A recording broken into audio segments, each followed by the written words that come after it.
같이 교독하시고 마지막 22절은 합독하겠습니다. 제가 먼저 읽겠습니다. 옛적 이스라엘 중에는 모든 것을 무르거나 교환하는 일을 확장하기 위하여 사람이 그의 신을 벗어 그의 이웃에게 주더니 이것이 이스라엘 중에 증명하는 전례가 된지라.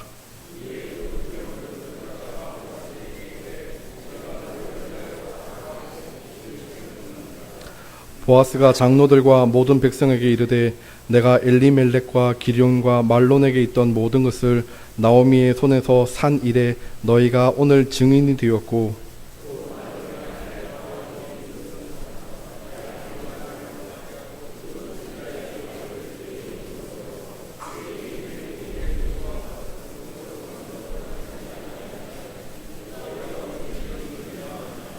성문에 있는 모든 백성과 장로들이 이르되 우리가 증인이 되나니 여호와께서 내 집에 들어가는 여인으로 이스라엘의 집을 세운 라헬과 레아 두 사람 같게 하시고 내가 에브랏에서 유력하고 베들레헴에서 유명하게 하시기를 원하며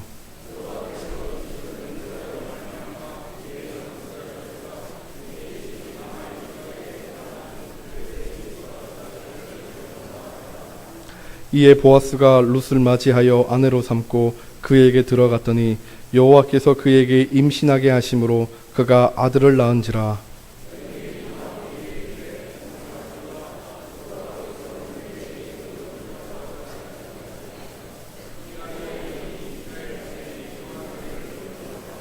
이는 내 생명의 회복자이시며 내 노년의 복량자라. 곧 너를 사랑하며 7 아들보다 귀한 내 며느리가 낳은 자로다 하니라.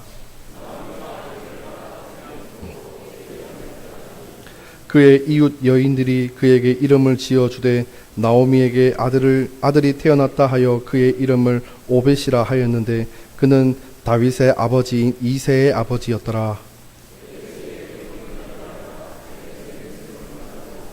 헤소노는 람을 낳았고 람은 암미나답을 낳았고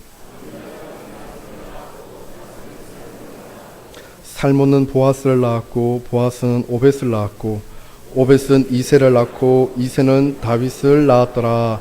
아멘. 오늘 기욤 물음의 은혜 복 곱하기 복이라는 제목으로 담임 목사님 말씀 전하시겠습니다. 예, 가정의 달 5월 마지막 주일입니다. 룻기를 본문으로 설교를 4주간에 걸쳐서 해왔는데요. 우리의 모든 가정이 여러분들의 가정이나 저의 가정이나 우리 모두의 가정이 하나님의 은혜로 말미암아 더욱더 견고히 세워지고 복된 가정이 되기를 예수님의 이름으로 축원합니다. 룻기 전체 내용을 제가 도표를 그려서 한 장으로 요약을 해 놓았는데요. 그것을 띄워주시면 감사하겠습니다. 예, 이 내용이 만약에 필요하신 분이 계시다면은 저에게 말씀해 주시면 복사해서 여러분들에게 드리도록 하겠습니다. 룻기는 엘리멜렉 가정의 한 가정의 이야기가 나오고 있습니다. 이 가정이 이제 글씨가 좀 작습니다만은 베들레헴을 떠나 하나님을 떠난 것인데 그렇게 됨으로 복 마이너스 복 그러한 가정이 되었습니다. 그렇게 모압에서 10년 동안 살면서 그의 가정이 추락하면서 몰락해 버립니다. 그 과정 중에 엘리멜렉이 남편이 죽고 그 다음에 두 아들이 결혼을 해서 나오미가 위로를 받았는데 결국 두 아들마저 죽고 맙니다. 그래서 모압 10년 동안에 남은 것은 그 나오미 그 부인과 그 다음에 며느리 룻 둘만 남아 있게 되었습니다. 그래서 나오미는 본래 즐거움이란 의미를 가지고 있는데 쓰다는 의미의 마라로 스스로 고백을 했습니다. 그런 인생이 되면서 집안이 완전히 파산해서 망하는 그러한 복 마이너스 복 남은 거는 그 목숨밖에 육신밖에 없는 그런 상황에 처하게 됐습니다. 완전히 바닥으로 떨어졌습니다. 그런데 놀라운 것은 그런 바닥에서 그래도 이제 하나님께 회개하면서 하나님께 소망을 두기 시작을 했습니다. 여러분, 우리들이 저나 여러분들이나 인생 살다 보면 이럴 때 있습니다. 그런데 중요한 것은 이러한 때에 하나님께 회개의 줄을 붙들고 또 하나님께 소망의 줄을 붙들고 다시 하나님께로 돌아오면 하나님 안에서 예수님의 이름으로 회복의 은혜가 시작될 줄로 믿으시기를 바랍니다. 자, 하나님께 이렇게 하자 이제 희망의 서곡이 울려 퍼지기 시작을 했습니다. 변한 것은 아무것도 없습니다. 단지 땅만 옮겨왔습니다. 지역만. 그래서 이들이 나오미와 룻이 다시 베들레헴으로 돌아옵니다. 이 의미는 하나님께로 돌아온 것을 말합니다. 하나님께로 돌아오자 하나님이 처음부터 뭐 큰 집을 주시고 땅덩어리를 주시고 그게 아니었습니다. 하나님이 좋은 것을 하나하나씩 예배해 가십니다. 하나님이 하시는 일, 우리가 항상 이렇게 신앙생활하면 뭔가 갑자기 뭐 그냥 큰 것이 그냥 한 번에 몰려올 줄로 생각하는데 하나님이 하시는 일은요 그렇지 않습니다. 하나씩 하나씩 해 나가십니다. 그 이유가 있어요. 그 이유는 감당할 만할 정도로 하나님이 주시면서 나중엔 더 잘 감당해 나가면 더 큰 것을 주셔도 겸손히 감당할 수 있게 하시기 위해서 하나님이 그렇게 하십니다. 그래서 적절한 때를 예비하셨고 그 다음에 일거리를 예비하셨고 풍성한 식탁을 예비하셨고 좋은 만남을 예비해 주셨습니다. 그래서 이 예비함의 은혜가 복 더하기 복의 은혜입니다. 여러분, 이것은 정말 이 땅에서 꼭 필요한 은혜입니다. 이 은혜가 여러분과 저의 가정에 넘치기를 간절히 바랍니다. 그리고 이제 이 복 더하기 복을 뛰어넘어서 복 곱하기 복의 인생이 되어야 되는데 그것의 시작이 뭐냐면 그 도표 예비하심의 은혜 바로 위로 올라가면 기업 물음이 나옵니다. 기업 물음. 괄호 열고 고엘. 오늘 설교 내용이 이 내용입니다. 이것을 시작으로 해서 이제는 복 곱하기 복의 인생으로 완전히 더욱더 승화되는 역사가 일어나게 됩니다. 그래서 이것이 사실은 어려운 말입니다. 어려운 말이에요. 그렇게 돼서 이렇게 어떤 복으로 임하느냐 하면 이 가정이 저 도표대로 이렇게 평범하게 나가다가 뚝 떨어졌어요. 뚝 떨어졌어요. 그러니까 추락할 때 정신 차려야 되는데 이 가정이 정신을 못 차렸어요. 바닥까지 갔어요. 거기서 소망을 가졌습니다. 회개하면서 하나님이 다시 시작하시면서 회복의 정상적인 상황까지 이르게 하시고 그 다음부터 더 놀라운 은혜를 베풀어 주시는 거예요. 더 놀라운 은혜.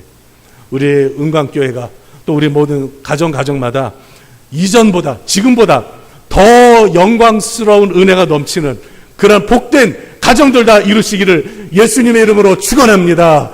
정말 여러분들을 사랑하기에 이렇게 주님의 이름으로 축복하며 외치는 것입니다. 모처럼 앞으로 더욱더 놀라운 기적과 간증거리들이 일어나기를 간절히 기대를 해 보겠습니다. 그런데 오늘 본문 내용에 보면은요, 구약에서 전반적으로 또 나오는 제도 중에 하나인데 이 이해하기 힘든 두 가지 제도가 나옵니다. 하나는 뭐냐면 형사 취수제입니다. 이것을 이해를 해야 본문이 이해가 되거든요. 이 말은 무슨 말이냐면 형이 죽어요. 뭐 질병으로 죽든 사고로 죽든 뭐 죽어요. 그러면은 동생이 있으면 동생이 형수를 취해서 자손을 이어가도록 만든 제도입니다. 이 형사 취수제의 의도는 뭐냐면은 장자의 권한이 이렇게 중요한 것이고 한 가정의 가문을 이어가도록 하는 것이 얼마나 중요한지를 구약에서는 말해주고 있습니다. 지금은 뭐 그렇지 않습니다만은 구약 그때 시대에는 이 제도를 통해서 자손을 이어가도록 그렇게 만들었습니다. 그 다음 두 번째가 뭐냐면 기업을 무르는 제도입니다. 이 말이 좀 어렵죠. 기업을 무른다. 근데 룻기의 핵심적인 그런 주제가 바로 이 기업을 무른다는 거예요.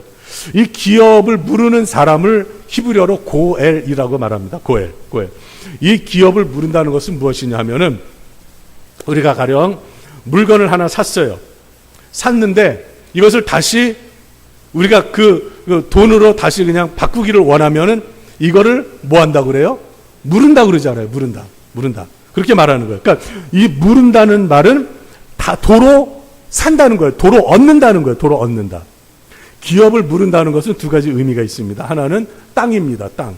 어떤 사람이 경제적으로 어려워서 땅을 팔았어요. 그런데 이 땅을 다시 얻고 싶어요. 얻고 싶은데 돈이 없어요. 돈이 없어. 그런데 가까운 친척 중에서 그 땅을 이 사람들 대신 사서 이 사람에게 다시 주는 제도가 있습니다. 이렇게 땅을 다시 도로 사서 원래 주인에게 주는 것. 이것이 바로 기업을 무른다는 겁니다. 그 다음 또 하나는 뭐냐면 여자입니다. 여자. 그러니까 미망인이 있어요. 미망인이. 결혼을 했는데 남편이 죽고 홀로 된 여자가 있습니다. 그럼 이 여자를 평생 동안 살아갈 수 있도록 오늘날에는 뭐 일거리라도 있으니까 일하죠. 그때 당시는 그 사별한 여자는 살아갈 방법이 없었어요. 그러니까 하나님께서 이 여인을 친척 중에서 사서 아내로 삼으라고 했습니다. 아내로 삼아라. 그래서 이 여인을 평생 책임져 주라는 그런 제도가 있었습니다. 이것을 기업을 무르는 제도라는 거예요. 그러니까 이 기업을 무르는 사람인 고엘, 이 사람은 경제적인 손실을 감수해야 됩니다. 땅을 사서 줘야 되고, 그 다음에 또 이 여인, 한 여인을 데려다가 이 여인을 먹여 살려야 되기 때문에 경제적인 손실이 이만저만이 아닙니다. 그런데 이 고엘 제도에 충실하게 이행하는 사람에게는요, 하나님의 은혜가 임한다는 거예요. 이 하나님의 은혜가. 그래서 이 기업을 물으려면 자기를 희생하는 사랑이 없으면 할 수가 없습니다. 자, 오늘 읽지는 않았지만 이 3장과 4장 앞부분에 보면은 어떤 내용이 나오느냐면은 룻이 이제 하루 종일 일해서 양식을 가져갔는데 보아스가 배려를 해주어서 많은 양식, 생각보다 많은 양식을 이만큼을 가지고 갔어요. 그러니까는 너무 궁금해서 어디서 일했냐 그랬더니 예, 보아스의 집에서 일했습니다. 그랬더니 나오미가 거기서 깜짝 놀란 거예요. 아니 그 사람은 우리의 친척인데, 가까운 친척인데. 그러면서 언뜻 떠오른 게 뭐냐면 바로 이 기업 무르는 제도가 떠오른 거예요. 기업 무르는 제도. 그래서 자기 며느리에게 말합니다. 야, 며느리야, 잘 됐다. 그러면서 이 룻을 보아스에게 시집 보내려고 이 시어머니가 이제 작정을 합니다. 그래서 가르쳐 줘요. 이렇게 저렇게 해라. 가르쳐 줍니다. 룻은 시어머니의 말에 순종해서 보아스에게로 갑니다. 마침 보아스가 이제 추수 때잖아요. 그러니까 하루 종일 일하고 그러면서 걷어들이고 그래서 곡식단이 잔뜩 쌓여 있습니다. 그런데 그 곡식단 이제 그거 더미에서 누워서 잠이 들었습니다. 그날 하루 종일 일하고 또 기분도 좋아. 동네 잔치가 열렸으니까 기분 좋게 먹고 마시고 아주 즐겁습니다. 그리고 피곤하니까 골아 떨어졌어요. 근데 이때 룻이 보아스의 발치 이불을 들고 그 자리에 누웠습니다. 참 이거 대담한 행동이죠. 여자 입장에서. 한밤중에 자고 있던 보아스는 깜짝 놀란 거예요. 분명히 자기 혼자 누웠는데 누가 걸리적거리는 거예요. 발치에. 그래서 보니까 한 여자가 누워있는 겁니다. 밤중이니까 얼굴이 안 보이잖아요. 깜짝 놀라서 깼어요. 넌 누구냐? 그러니까 한 여인이 말합니다. 나는 당신의 여종 룻인데, 그러면서 단도직입적으로 말합니다. 당신의 옷자락을 펴 당신의 여종을 덮으소서. 이는 당신이 기업 물을 자가 됨이니이다. 이때에 이 보아스는 한밤중에 놀랬지만은 이 여인의 음성을 듣고 룻이라는 것을 알아차렸습니다. 그래서 하는 말이 내 딸아 여호와께서 내게 복 주시기를 원하노라. 자, 지난주에도 설교하면서 이 보아스가 사람들에게 하는 인사입니다. 여호와께서 너와 함께하기를 원한다. 여호와께서 내게 복 주기를 원한다. 항상 이런 축복의 말이 입에 달려 있어요. 입에 달려 있어요. 여러분 누가 축복받는지 아시죠? 지난주 설명했듯이 축복의 말을 하는 사람에게 하나님이 그러셨잖아요. 내 귀에 들린 대로 내가 너희에게 응답해 주겠다. 우리가 축복의 말을 하면 하나님께서 그걸 들으시고 우리에게 축복의 사람이 되도록 복을 내려 주십니다. 저주하는 말을 하면 우리에게 하나님이 저주가 임하게 하신다는 거예요. 그러니까 우리는 축복의 사람이 되어야 되는데 이것을 제대로 실천한 사람이 보아스라는 거예요. 그러니까 이런 상황에서 당황할 수밖에 없는데 보아스는 아주 침착하게 하나님께서 내게 복 주시기를 원한다. 자, 이 말의 의미에서 우리가 느낄 수 있는 게 있죠. 보아스가 싫지 않다는 거죠. 이 룻이라는 여인이 자기에게 왔는데 발치에 이불을 덮고 누워 있는데 이 여인이 싫지 않다는 겁니다.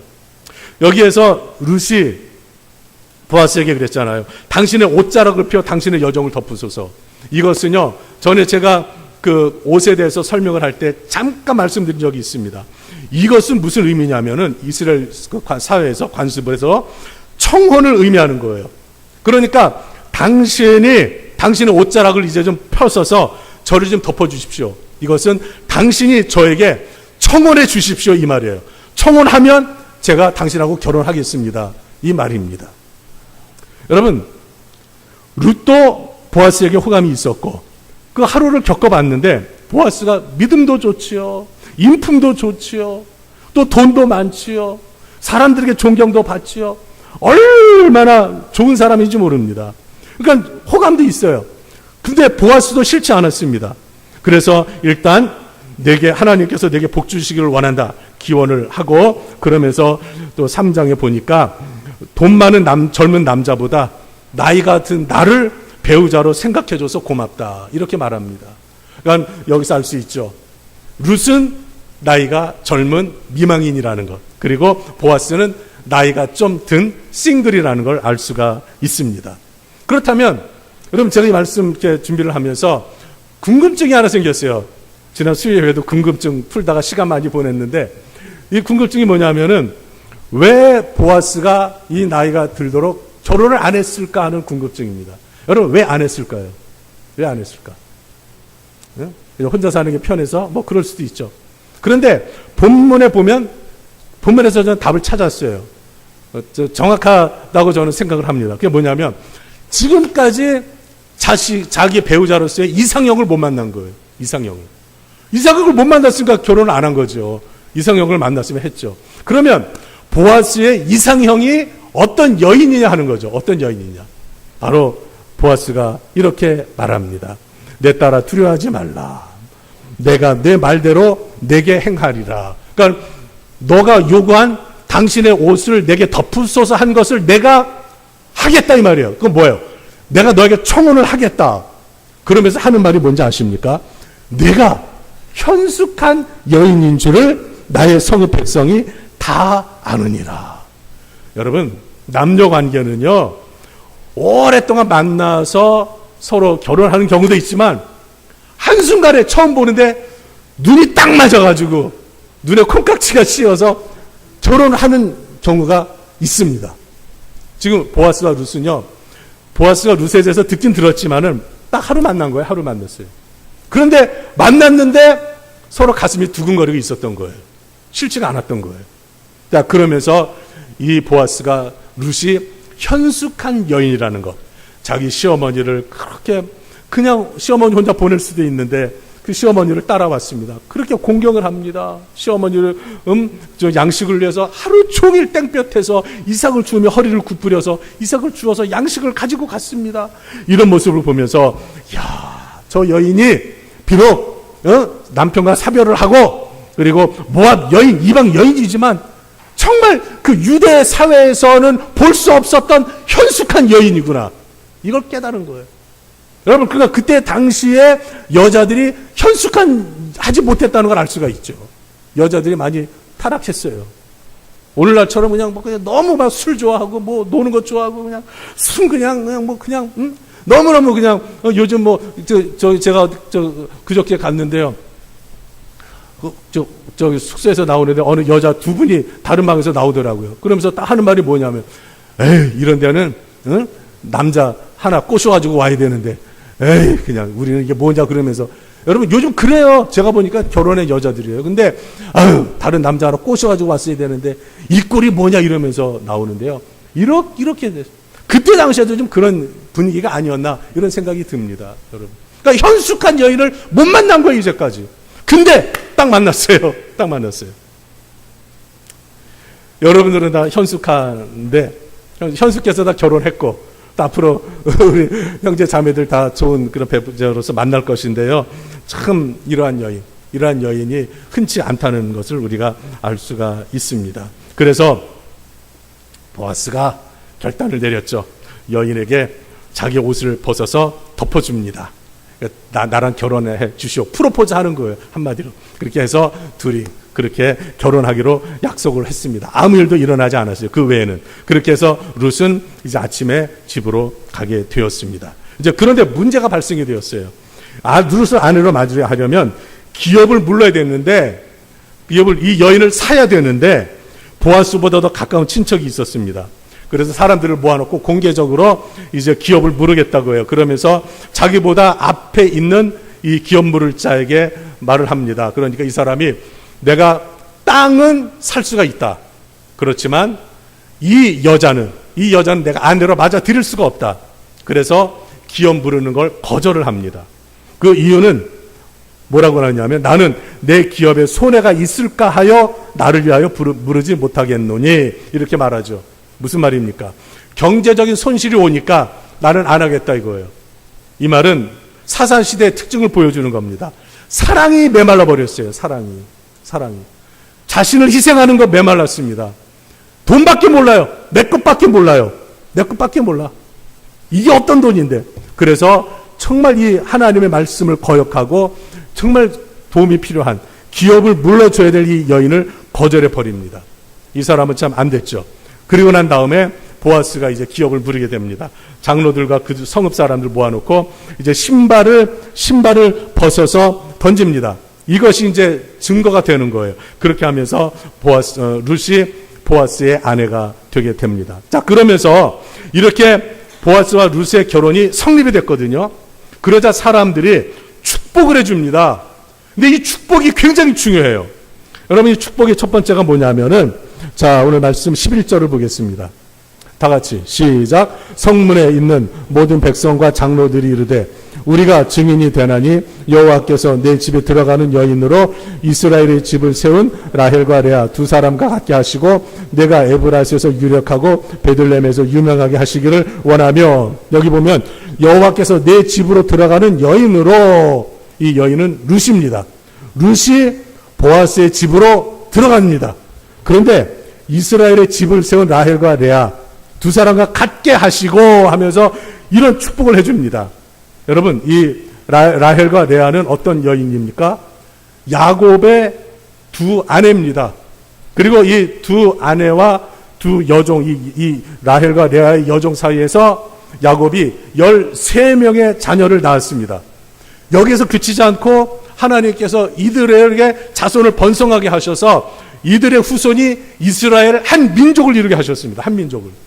그러니까 여기에서 보아스의 집으로 들어가는 이 룻에게 동네 사람들이 마음껏 축복하는 거예요. 그게 뭐냐면 라헬과 레아와 같이 너희가 결혼을 하는데 너희의 후손들이 이렇게 한 민족을 이루듯이 번성하기를 원한다. 이런 축복입니다. 이런 축복이에요. 그러니까 백성들이, 이웃 사람들이 축복해 주는 것이죠. 그다음 두 번째 축복은 에브라스에서 유력하고 베들레헴에서 유명하기를 원한다. 이 에브라스과 베들레헴은 한 지명을 달리 부르는 이름입니다. 그러니까는 베들레헴 우리가 흔히 알고 있잖아요. 근데 에브라시라고도 불렸어요. 근데 이 베들레헴은 작은 마을입니다. 예루살렘에서 한 4km 남쪽으로 떨어진, 예루살렘에서 가깝죠. 예루살렘은 너무 알려져 있는데 베들레헴은 아주 작은 떡집들이 있는 작은 마을입니다. 작은 마을이에요. 아마 여기서 떡을 만들어서 예루살렘 성읍에 사는 사람들에게 제공을 했을 것으로 그렇게 말하고 있습니다. 자, 이렇게 이러한 작은 마을이에요. 작은 마을이에요. 그런데 이 마을이 유력하고 힘이 있고 유명하기를 원한다. 여러분, 우리 은광교회 당수동에 있잖아요. 당수동 하면요, 수원 제일 서쪽에 있습니다. 그리고 이쪽 시내권하고 저쪽 중간에 이런 논밭이 있어가지고요, 이쪽은 완전히 동떨어져 있어요. 고립돼 있습니다. 어떻게 보면은 예루살렘에서 베들레헴이 4km 떨어져 있듯이 저쪽 호메실동 구운동 그쪽에서 여기까지 제 생각에 안 재봤지만 4km는 될 거예요. 이 정도 떨어져 있습니다. 여러분, 저기 사는 사람들이 당수동 산다고 그러면 옛날에 소 키우고 농사 짓고 그런 동네로 알 겁니다. 여러분, 베들레헴이 그랬어요. 그런데 이 베들레헴이 유명해졌습니다. 여러분, 하나님께서 함께 하시면, 비록 우리들이 수원 끝자락에 있고 이 주변에 집들이 많지 않지만은 하나님께서 함께 하셔서 우리 은광교회를 힘이 있게 유력하게 하시고 유명하게 하시면 우리 교회도 놀라운 영향력을 행사할 수 있는 교회가 될 줄로 믿습니다. 우리가 비록 당수동에 살지만 이곳에서 우리가 자녀들을 잘 양육해서 우리의 자녀들 중에 유명한 자녀들, 힘이 있는, 영향력 있는 그런 자녀들이 많이 나올 줄로 믿습니다. 이렇게 되라고 복을 빌어주는 거예요. 복을 빌어주는 거예요. 여러분, 같이 한 번 더 인사하겠습니다. 유력한 사람 되세요 하세요. 유력한 사람. 자, 같이 옆 사람하고 유력한 사람이 되십시오. 유력한 사람은 힘이 있는 사람이 되라. 힘이 있는 사람. 여러분, 이 남편과 사별한 이방 출신 여인, 이 여인에게 사람들이 복을 빌어주는 거예요. 내 이름이 유력해지기를 원한다. 어떻게 되었습니까? 이 축복대로 이 후손에서, 이 베들레헴에서 다윗이 탄생합니다. 다윗 탄생이 왜 중요하냐면 다윗에게 하나님이 언약하신 하나님 나라 왕국이 이제 새로이 도래할 터인데, 바로 다윗의 후손에서 메시아가 오시는데, 마태복음 1장에서 예수님이 오심으로 말미암아 이 축복의 말씀이 그대로 성취되었기 때문에 그러한 것입니다. 여러분, 우리 은강교회가 다른 것으로도 유명해져야 되지만 무엇보다도 예수님이 다시 오시는 그날까지 우리 예수님을 부지런히 전해서 예수님을 영접하여 구원받는 자들이 날마다 이 절에 가득가득 채워져 하나님께 영광스러운 예배를 드리는 우리 은강교회가 되기를 예수님의 이름으로 축원합니다. 이렇게 될 때에 하나님께서 여러분들 가정 저의 가정을 하나님께서 힘있게 하여 주셔서 정말 복 더하기 복을 뛰어넘어 복 곱하기 복의 영원한 생명의 축복을 누리게 하여 주신다는 것입니다.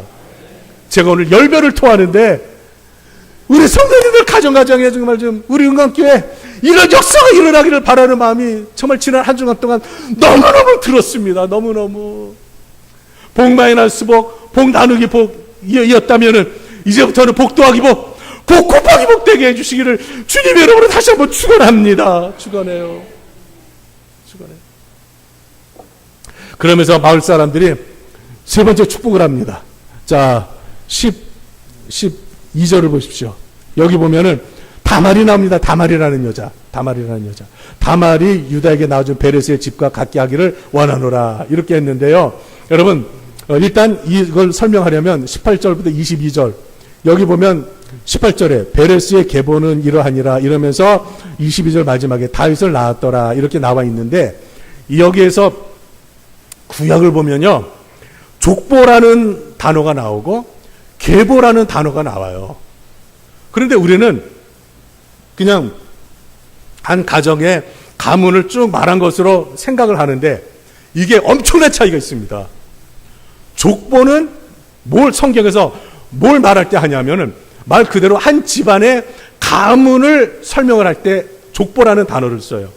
근데 계보라는 단어는 특이합니다. 언제 쓰냐 하면은 바로 예수 그리스도의 계통을 언급을 할 때 계보라는 단어를 써요.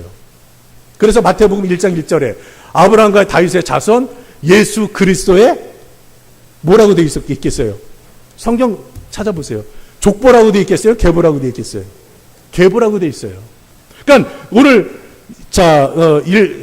룻기 4장 18절에 베레스의 족보라고 말하지 않고 계보는 이러하니라 되어 있어요. 그럼 성경을 기록을 할 때 아무 생각 없이 했겠어요? 여기에서 베레스의 계보는 이러하니라 이것은요, 바로 메시아가 이 자손에서 나올 것이다를 염두에 두고 기록을 했다는 거예요. 기록을 했다. 그런데 여기 베레스가 떡 나오는데 마태복음 1장 6절에도 예수님의 이 계보가 쭉 나오면서 이 베레스가 나옵니다. 근데 이 베레스의 어머니가 누구냐? 바로 12절에 나오는 다말이라는 여자예요. 다말. 이 다말은 유다의 며느리입니다. 그러니까 그 야곱의 12아들 중에서 네 번째인 유다의 며느리예요. 유다에게 세 아들이 있었죠. 엘, 오난, 셀라 세 아들이 있었는데 이 여인이 누구냐면 특별히 또 가나안 여인이에요. 가나안 여인과 결혼하지 말라고 그랬는데 가나안 여인이에요. 가나안 여인. 근데 이 다말의 남편인 엘이 하나님 앞에 큰 죄를 지어서 죽습니다. 그러니까 형사 취수제, 아까 말씀드렸잖아요. 형사 취수제에서 동생인 오난이 형의 대를 잇기 위해서 형수를 취해야 되는데 이것을 거절했어요. 그래서 죽어요. 근데 셋째가 있는데 이제 셋째가 좀 자라기를 기다렸는데도 시아버지 유다가 이 아들을 주질 않는 겁니다. 그러니까 이 며느리가 그 가문을 이어가기 위해서 이 며느리는 뭘 갖고 있었느냐면 메시아에 대한 왕권이 유다에게 있다는 걸 알고 있었거든요. 그러니까 이 왕권을 차지해야 되는 거예요. 왕권을. 그래서 과감한 행동을 합니다. 참 이해가 안 되는 행동이죠. 자기 시아버지가 아들 안 주니까, 그러니까 창녀로 변장을 해가지고요, 자기 그 시아버지가 오는 곳에 서 있다가 관계를 갖습니다. 세상에 불륜도 이런 불미스러운 불륜이 어디 있습니까? 그래서 시아버지와 며느리 사이에 태어난 아들이 베레스예요, 베레스. 여기에 이렇게 태어난, 어떻게 보면 참 이게 뭐 자랑스러운 건 아니잖아요. 근데 이 이름이 떡하니 올라와 있습니다. 떡하니 올라와 있어요. 그런데 이 베레스는 헤스론을 낳았고, 여러분 베레스가 잘못됐으면 이 이름이 올라왔겠습니까? 아닙니다. 그다음 암미나답은 나소는 살몬을 낳았고, 살몬은 보아스를 낳았다라고 했는데, 오늘 본문에 보아스의 아버지가 살몬이에요. 근데 보아스의 어머니가 누구냐는 것이죠. 마태복음 1장에 보면은요, 보아스의 어머니 이름이 나옵니다. 누구냐면 기생 라합입니다. 기생 라합. 살몬의 아내는 여리고 성에 있었던 기생 라합. 이 여인이 바로 살몬의 아내예요.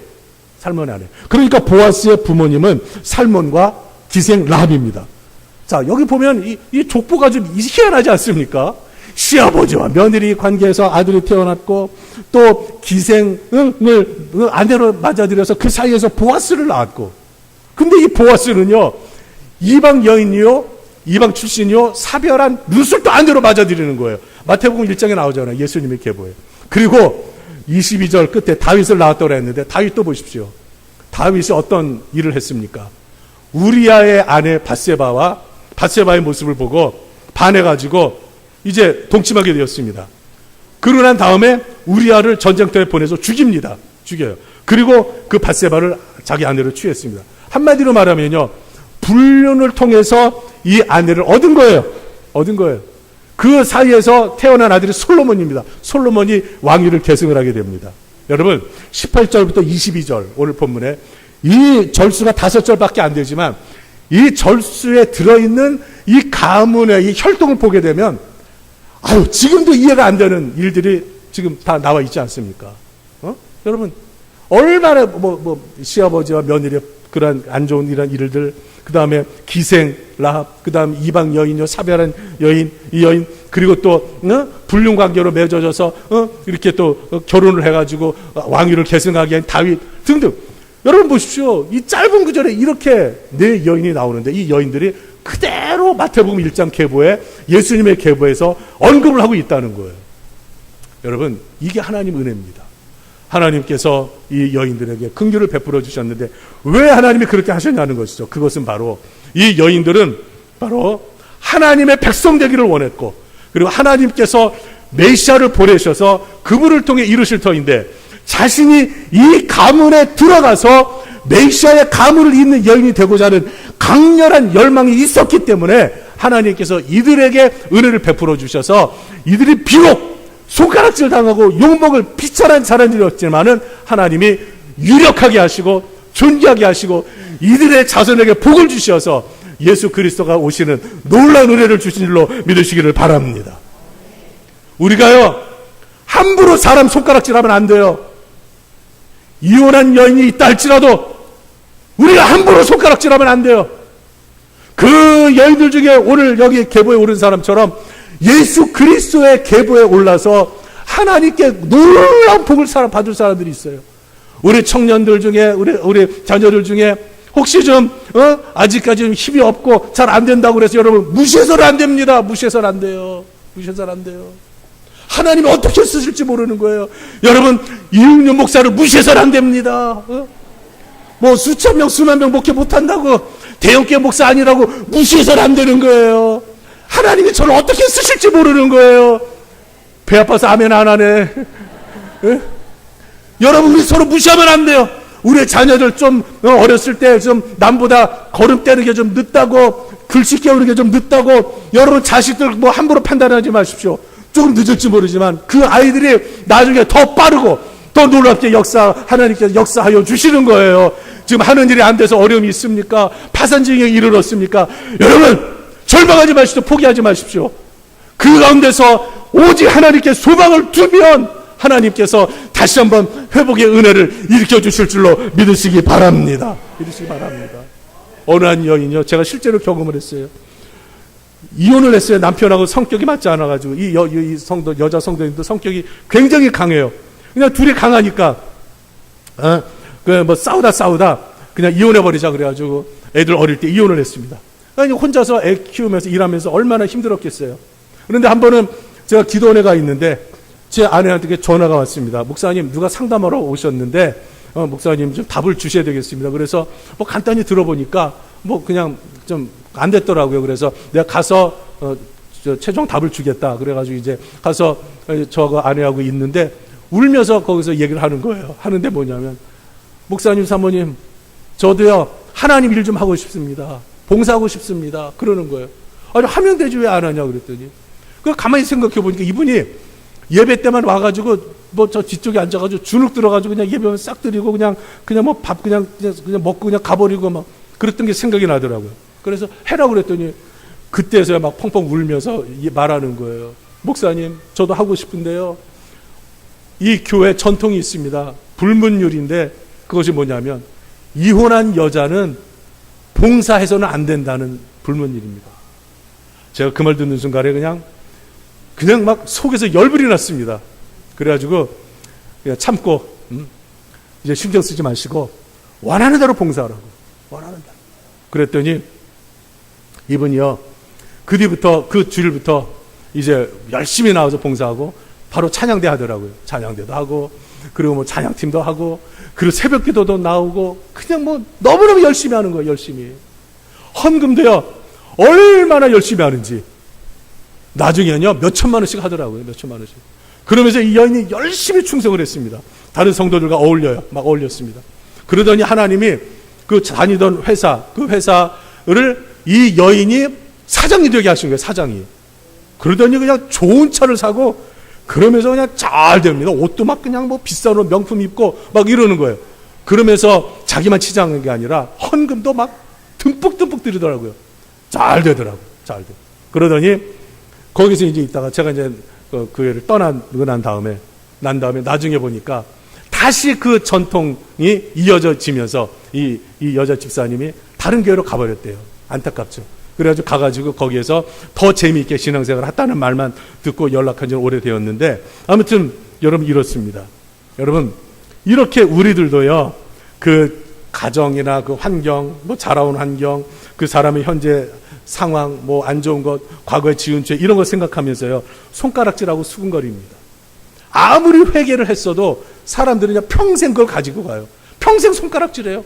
비난합니다. 여러분 이 손가락을 거두시고 이 손가락을 자신에게 향해서 자신을 살피는 그러한 변화가 있을 때 이 사람이 주님이 기뻐하시는 하나님의 사람으로서 유력한 자가 되는 출발점이 됨을 믿으시기를 바랍니다. 교회는 누구든지 와야 돼요. 누구든지 와서 예수님 영접하고 예수님의 이름으로 구원받고 예수님 다시 오시는 그때에 전부 다 예수님 안에서 최종 심판 때에 우리 예수님 손잡고 천국에서 영생을 누리는 이 은혜가 일어나게 하는 것이 바로 교회이지 않습니까? 근데 왜 우리가 그렇게 해서는 안 된다는 것이죠. 여러분. 예수님의 족보에 올라 마태복음 1장에 예수님의 계보에 오른 이 네 여인, 집에 가서 한번 마태복음 1장 6절부터 읽어보세요. 정확하게 나옵니다. 네 여인. 네. 이 불미스러운 여인, 불륜의 여인들, 하나님께서 이 여인들도 함께 하셨습니다. 여러분 룻기 결론입니다. 제가 룻기 설교할 때 첫 시간에 파스칼의 말을 인용했습니다. 하나님을 떠나면 불행한 사람이요, 하나님을 떠난 사람은 불행한 사람이요, 하나님을 찾는 사람은 위험한 사람이요, 하나님을 만난 사람은 행복한 사람이다. 여러분 어떤 사람입니까? 룻기는 그걸 가르쳐주고 있어요. 하나님을 떠나면 불행입니다. 도표 한 번 더 띄워주세요. 하나님을 떠나면 불행입니다. 하나님을 만나면, 하나님께로 돌아오면, 저 오른 이쪽 맨 밑에 있죠. 하나님께로 돌아오면 그때부터는 행복의 시작입니다. 하나님께서 이 가문이 비록 이렇게 10년 동안 몰락했습니다. 그런데 하나님은 생사화복을 주관하시면서 다시 회복을 시켜주셨습니다.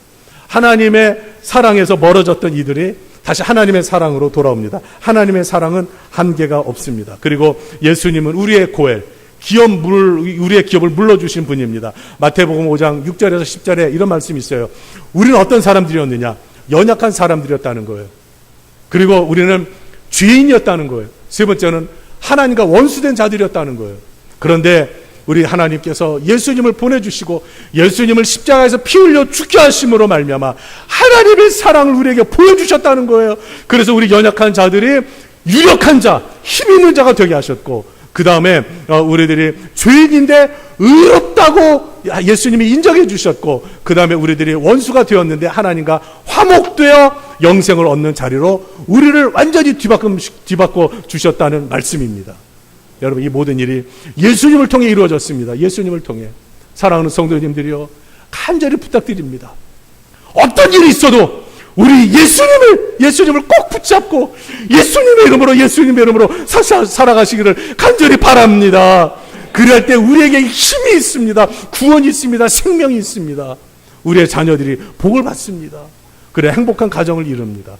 그래서 이제 룻기 결론으로 우리 예수 그리스도로 말미암아 하나님의 영원한 생명의 계보에 오르는 그런 복된 가정들이 다 되기를 주님의 이름으로 축원합니다. 하나님 아버지,